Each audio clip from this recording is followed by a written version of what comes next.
bây giờ yang mơ khờ ngờ xuân ngờ ya chúc mơ thứ đời nơ mang ly anh son hao ini ri chỉ cơ ngờ vi vang cô in kết hè ở trên bục thô ngờ vi vang cô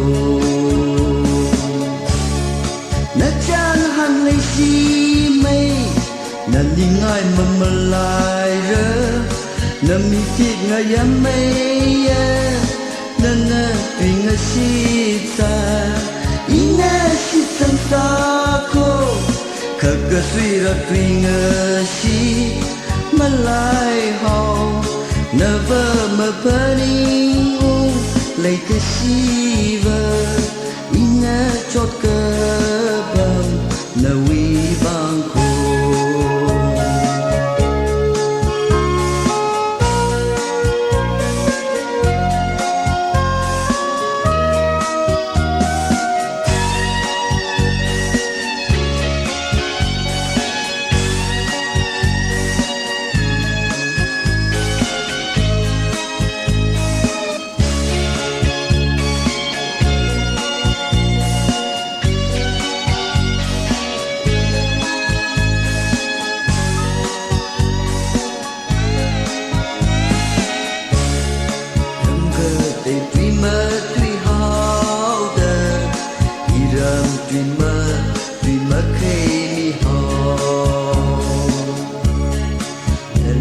Sầm vang khơ cơ cái lệ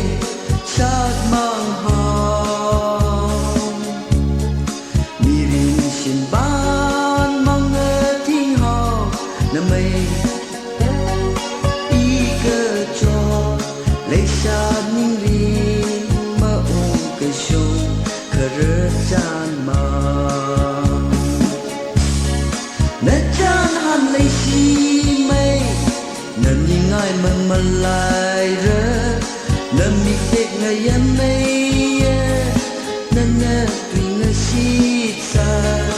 ina si sang xa cô khờ cơ suy được tùy ngờ si mà lại hồng nè vơ mơ phơ ni lấy cái si